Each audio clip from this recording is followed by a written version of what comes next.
Você era o meu príncipe encantado, ela a minha melhor amiga. Nós dois de casamento já marcado. Eu não tinha motivos para dar ouvido a intrigas. Estava tão feliz, eu tinha tudo o que queria.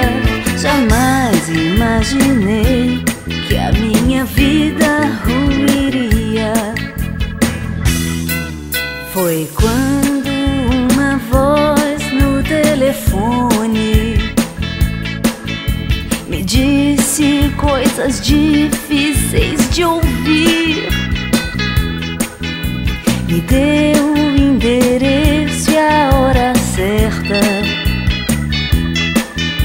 e que se eu duvidasse fosse lá pra conferir. Atravessei toda a cidade, peguei vocês dois num motel. Acabou ali meu sonho de ilusão.